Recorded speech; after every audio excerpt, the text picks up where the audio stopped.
Olá a todos e sejam bem-vindos a mais um episódio do podcast especial Best Workplaces em Tecnologia da Informação de 2025. Meu nome é Maurício Corbifcher, sou o CEO da Great Place to Work em Portugal. E hoje temos conosco Davi Faustino, cofundador da Advanced Works, uma das 25 melhores empresas para trabalhar no setor de tecnologia em Portugal deste ano. Davi, seja bem-vindo. Obrigado. É um prazer tê-lo aqui conosco. E para começarmos a nossa conversa, uma pergunta muito fácil para si. Quem é o Davi? Ora, sou sobretudo, sabe, eu gosto de começar a explicar-me o meu percurso pela minha família, que é uma coisa particularmente importante. Eu sou pai de 2 adolescentes que vivem num mundo com incrível quantidade de informação, mais do que eu vivi quando era da idade deles. E sou também esposo de uma senhora, de uma grande mulher, que eu acho que personifica que é possível ser um excelente profissional, boa mãe, excelente esposa, e às vezes eu percebo que a vida não é fácil, mas há quem de facto consiga fazer isto. Mas eu também sou um engenheiro informático, aliás, eu estudei engenharia informática. Cedo percebi que o software não era uma coisa para mim, que é algo estranho, tanto hoje a liderar uma empresa de software, e sobretudo percebi rapidamente que gostava muito de fazer crescer empresas. E nos últimos anos, sobretudo, tenho cada vez mais estudado neurociência e estudado de inteligência emocional, que eu acho que, de facto, são as coisas que fazem as empresas do futuro. Com certeza. Recuando um pouco na história recente da Advanced Works, como nasceu a ideia de criar a Advanced Works? E o que realmente faz, o que ela realmente oferece ao mercado? E como é que é o perfil dos seus clientes nesse momento? Okay. Bom, a Advanced Works, de facto, é uma empresa recente. Nós temos ainda não temos 3 anos, uma empresa recente, e nós nascemos sobretudo de 2 grandes ideias ou constatações. Uma é que o mundo está em uma transformação significativa e as áreas em que nós trabalhamos, áreas de dados, de inteligência artificial e a área de software, vai seguramente continuar a crescer cada vez mais para o futuro. O outro ponto, talvez de uma perspectiva, foi uma análise que também fizemos juntamente eu com o outro fundador da empresa, que é como é que uma empresa que nasce hoje na área de serviços pode crescer.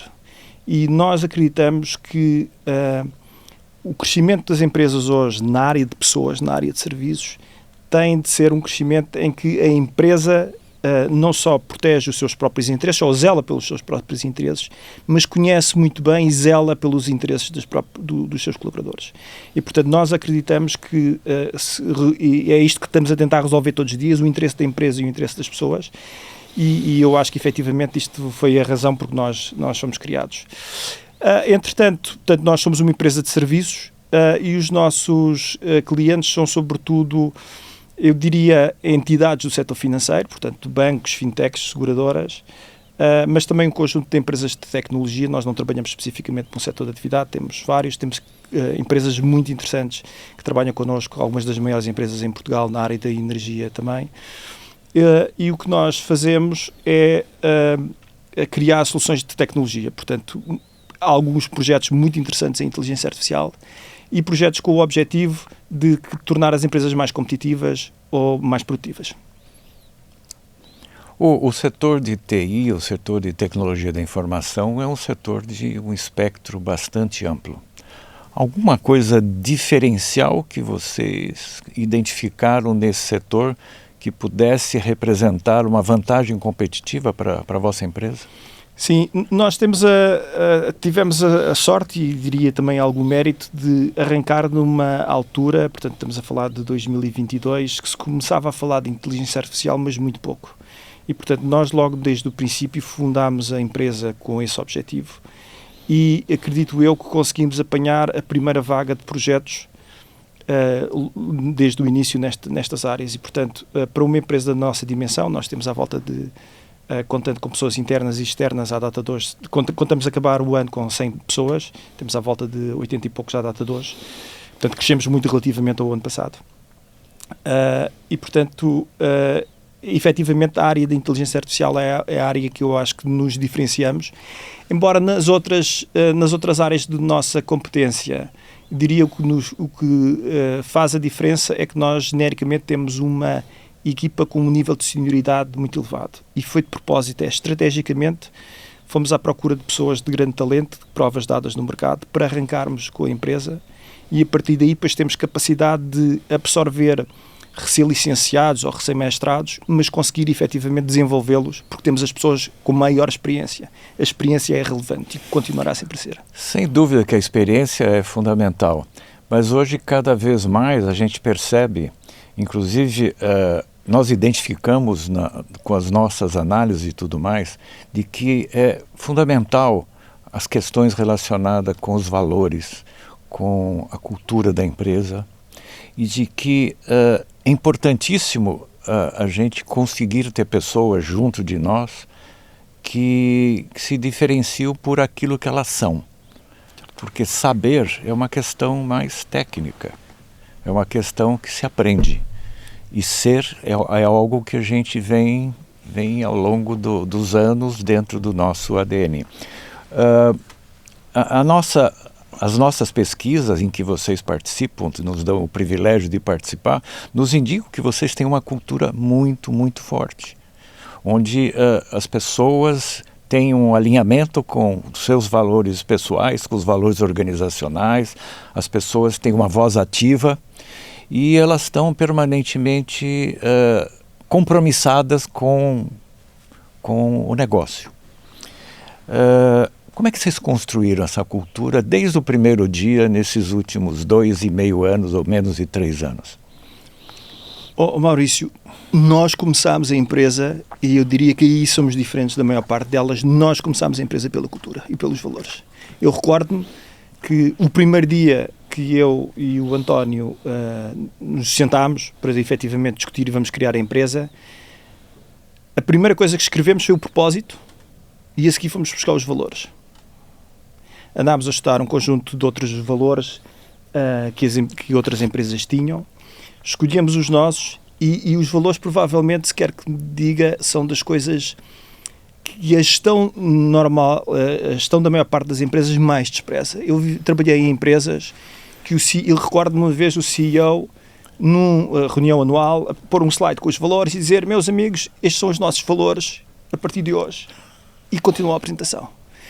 E recordo-me também, ao fim de bastantes meses, ele numa reunião de gestão perguntar: então, quem é que sabe os valores da empresa? E praticamente ninguém sabia, porque é óbvio. Explicando o que nós fazemos e pela perspectiva positiva, nós sabíamos qual era a nossa paixão, e a palavra paixão é esta mesmo. A nossa paixão é criar excelente software. Nós sabíamos que o software tem de ter um propósito e, portanto, nós sabemos que o software queremos ajudar o negócio dos nossos clientes. Mas também nós sabemos que para sermos muito bons e para sermos uma empresa que está a desafiar empresas enormes, temos de ter também as melhores pessoas. Portanto, criámos o nosso compromisso tem estes 3 vetores. E depois fomos à parte dos valores, e eu diria que nós temos uns valores que são não muito normais no setor. Temos os valores ao longo, se entrar no nosso escritório, vê os valores nas paredes. As pessoas, quando entram na empresa, são recebidas e falam dos valores. Normalmente temos reuniões mensais e pelo menos todas as reuniões, um dos valores é mais debatido. E temos uns valores que eu considero particularmente relevantes, um que às vezes choca mais as pessoas, que é nós pedimos às pessoas para questionar o status quo de forma construtiva. Portanto, nós pedimos às pessoas, dizemos: vens para cá, mas é suposto tu trazeres experiência atrás, nem que seja a experiência da universidade, e pergunta porquê. E além de perguntar porquê, ainda é melhor se conseguires sugerir uma ideia, uma alternativa, ainda melhor. Porque nós queremos que as pessoas participem na criação da empresa. Outro valor que nos é particularmente importante é o valor de aprender e ensinar os outros. Eu tenho 20 e muitos anos de carreira e costumo digo isto sempre às pessoas que entram na empresa: fiz muitos erros, como a maior parte de nós fizemos, e eu hoje passo uma parte relevante do meu tempo, quando estou com a equipa, a explicar-lhe os erros que fiz. Não porque eu tenho orgulho, mas porque eu fiz esses erros, e acho que também é meu papel desenvolver os outros, evitar que eles façam os mesmos, seguramente vão fazer outros diferentes. E esta lógica do ensinar e aprender é fantástico, porque eu às vezes digo isto a alunos que saem da universidade, eles dizem-me, David, eu tenho muito que aprender, mas tenho muito pouco que ensinar, mas acabo sempre por aprender alguma coisa com cada uma das pessoas, até por uma diferença de perspectiva sobre o mundo. E, portanto, estes são dois dos nossos valores, temos alguns assim também mais interessantes. E eu acho que uma empresa, quando cria uma base muito sólida de valores, a partir daí pode criar uma cultura e podemos avançar em conjunto, porque percebemos o que é que nós podemos desafiar a empresa e em público, e é isso que nós queremos. Esse é o ponto fulcral. Na nossa experiência na Great Place to Work, é a liderança que eu diria que representa um percentual significativo da experiência do colaborador. Até a gente chega a dimensionar, ter a ousadia de mencionar que cerca de 70%. 70% da experiência do colaborador é o modelo que ele se inspira e o modelo que ele percebe que, de fato, ele existe, não é só um banner na parede. E vocês têm resultados incríveis. A totalidade dos vossos colaboradores tem uma ótima relação com a liderança. 100%. 100% afirma que existe uma preocupação genuína com o seu desenvolvimento, com a sua carreira, o seu bem-estar.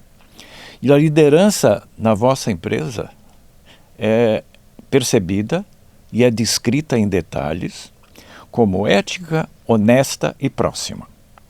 Então isso eu diria que é o reconhecimento do jeito de ser de vocês. E, novamente, a liderança ela modela o comportamento, ela modela as atitudes do dia a dia. Há práticas, então a curiosidade há práticas realmente concretas que considera essenciais para manter esse tipo de relação transparente, ética, confiança? Sim, eu diria que há a prática e a teoria. Nós temos um plano de desenvolvimento com qualquer um dos nossos colaboradores e o tema da liderança aparece praticamente desde que se entra na empresa, mesmo que seja um jovem saído da universidade. E a lógica que está por trás disto é a liderança faz-se em dois sentidos.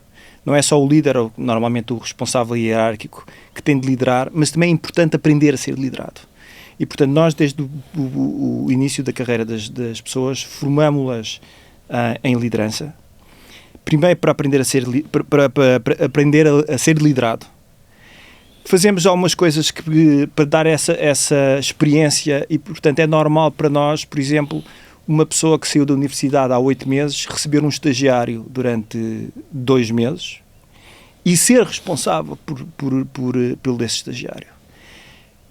Obviamente não temos uma expectativa elevadíssima sobre os skills de liderança de alguém que está a trabalhar há 8 meses, mas começa a ganhar responsabilidade e começa a ganhar algum feeling.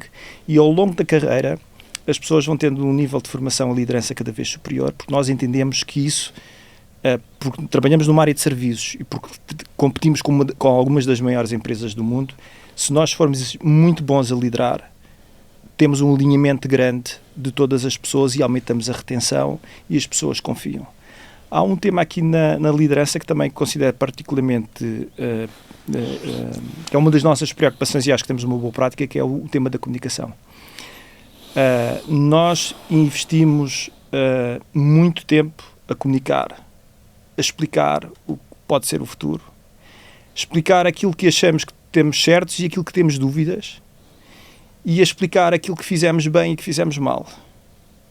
Isso leva a que as pessoas, acredito eu, sintam conforto, porque sabem que quando ganhamos um projeto, alguém vai dizer ganhamos um projeto, mas quando um projeto corre menos bem, alguém vai dizer, olha, corremos aqui, isto que aconteceu menos bem, vamos fazer melhor para a próxima vez. E eu acho que estes temas da liderança e o tema da comunicação estão muito, muito juntos. E, novamente, se nós queremos ser uma empresa e queremos que é reconhecida pela sua qualidade e queremos crescer rápido, ou fazemos isto muito bem feito, ou daqui a algum tempo não vamos conseguir crescer porque as pessoas deixam de confiar em nós. Mas isso não vai acontecer. Não, com certeza não. Então, é uma mentoria, ou seja, é uma mentoria e o walk the talk. Ou seja, é praticar efetivamente aquilo que a gente coloca como discurso. Eu gosto de pensar que fazemos a liderança por exemplo. Sim. Que é, dizemos e fazemos-lo também. E acho que isso é um tema muito importante, porque as pessoas, quando há consequência sobre as palavras, quando as pessoas veem que os atos seguem as palavras, cria-se um nível de confiança muito importante, e que num dia que alguém comete um erro, tem uma vontade de assumir que fez um erro, porque o líder da empresa e os outros já foram publicamente dizer 20 ou 30 erros que fizeram na vida. E, portanto, errar passa a ser algo normal, como é na nossa vida. Como aprendizado. Errar é um aprendizado, é uma forma inteligente do aprendizado. Totalmente. A única coisa que nós pedimos às pessoas é: arrisca, os erros fazem parte, tenta não fazer um erro demasiado caro, mas também ponha as pessoas à vontade. Normalmente na empresa quem faz os erros mais caros sou eu. Porque tenho que tomar algum conjunto de decisões, e isso acho que também deixa as pessoas confortáveis para, quando fizerem um erro, assumirem-no, aprenderem e vão em frente. Os resultados do survey da Great Place que são aplicados e foram aplicados na Advance Works demonstram de uma forma claríssima que a vossa equipa, de uma forma geral, tem um padrão de satisfação, de motivação extremamente alto. E manter isto é um desafio maior do que chegar a esse patamar. Os vossos colaboradores, eles destacam de uma forma muito, muito clara a cultura, o clima organizacional, o ambiente e as oportunidades de crescimento com grandes pontos fortes. Como você se sente como parte integrante e condutora desse processo, desse reconhecimento, vindo de dentro da própria casa, dentro da própria equipa? Olha, seguramente sinto um orgulho de conseguirmos chegar aqui, e não sou eu, acho que isto seguramente é um trabalho da equipa, mas os resultados que tivemos este ano não nos vão garantir os resultados do próximo, e portanto o que colocam é a fasquia ainda é mais alta. Sempre. Até porque quando as empresas crescem é normal, quando é uma empresa muito pequena nós conseguimos comunicar um por um com todas as pessoas. Quando as empresas começam a crescer, a parte da informação se perde, e portanto a fasquia está mais alta e é preciso reaprender e arranjar outras formas de comunicar. Mas nós estamos a conseguir fazê-lo. Vou dar-lhe um exemplo claro. Nós fizemos uma reunião anual há uns meses atrás, depois fizemos um inquérito, e algumas pessoas vieram dizer que não percebiam bem a visão da empresa. E quando recebemos os resultados eu achei aquilo estranho, porque eu acho que comunicamos bastante bem, mas depois efetivamente percebi que há um conjunto de pessoas que entraram se calhar há 6 meses que ainda não estão há tempo suficiente para perceber todas aquelas histórias que nós fizemos no passado. E, portanto, nós temos esta semana uma reunião que convidámos todas as pessoas que entraram nos últimos 6 meses, ou um ano, salvo erro. Uma reunião presencial para novamente debater com eles o que é a visão e para obter o feedback deles relativamente ao futuro. Portanto, eu acho que há um processo de melhoria contínua que vamos fazer, e eu acho que esse processo é efetivamente aquilo que efetivamente nos dá energia. Porque vêm pessoas novas, de experiências completamente diferentes, de países diferentes. Nós temos muitas pessoas do Brasil, temos pessoas do leste da Europa, temos pessoas de uma série de nacionalidades, de muito diferente tipo de empresas, e que vêm-nos contar as suas histórias. Isso vai-nos permitir fazer uma empresa efetivamente melhor, porque nós somos assim, não é queremos ser, nós somos assim, nós queremos aprender com cada um, e portanto, quando você vir que é de facto um desafio continuar a ser uma empresa muito boa, mas quando você tem gozo a fazer a empresa continuar a ser boa, isto tudo é bastante mais fácil. E principalmente numa empresa como a vossa, que está numa fase de crescimento acelerado, inclusive, se é que eu posso divulgar, de um planeamento de internacionalização. E nós sabemos que não existem empresas perfeitas. Sempre vão surgir oportunidades e melhoria. A gente aprende muito ouvindo os colaboradores. E os vossos colaboradores já partilharam convosco e conosco também que a comunicação ela é muito positiva, mas ela pode ainda ser melhorada. Os processos internos também podem ser melhorados, as condições físicas também podem ser melhoradas. Vocês já estão abordando essas áreas de uma forma assertiva, com foco? Porque vocês ouviram o que os colaboradores disseram. Certo. Maurício, eu acho que a parte mais importante do Great Place to Work é efetivamente esta parte, que é aquilo que nós podemos fazer melhor. E é as pessoas dizerem sem constrangimento, porque é anónimo, o que é que gostavam de ver melhorados. Nós, de facto, olhámos bem para isso. O tema dos processos é um tema que está a ser trabalhado. Acho que é um tema que nós mesmo tivemos de criar mais estrutura interna, contratar pessoas para nos ajudar a fazer essa parte. Há uma parte que eu acho que é um desafio para todas as empresas no mundo, para nós também, que é a parte das condições de trabalho e da comunicação. E vou-te explicar. Nós, desde há 1 ano e meio, temos a nossa sede no centro de Lisboa, 10 passos do metro, literalmente. Perto do comboio, perto dos autocarros, queremos que altamente central. E escolhemos um escritório em particular que não é um open space, é um escritório que tem muitas salas, porque temos a noção que as pessoas, muitas vezes, como na maior parte do nosso trabalho, as pessoas estão em trabalho híbrido, quando nós estamos em casa, podemos falar à vontade, estamos com o nosso conforto, e quando as pessoas vão para o escritório também querem ter esse conforto que têm em casa. É muito difícil a qualquer empresa conseguir dar as condições que as pessoas têm em casa no escritório, porque senão tinha de dar um gabinete para cada um de nós podemos estar absolutamente à vontade. E se isolarmos as pessoas, cada um no seu gabinete, isso é exatamente contra aquilo que é viver numa comunidade que é uma empresa.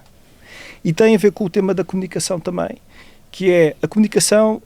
Nós fazemos muitos eventos, muitas reuniões, mas, Maurício, é uma coisa que você seguramente percebe, que é a importância de um sorriso. Nós, quando estamos a trabalhar em conjunto, se o Maurício tiver com uma cara triste, alguém provavelmente repara em si e vai-lhe dizer: olha, está tudo bem. Às vezes, quando nós estamos de manhã, quando nos encontramos na Copa para beber um café, é um momento que temos a oportunidade de comunicar todos uns com os outros.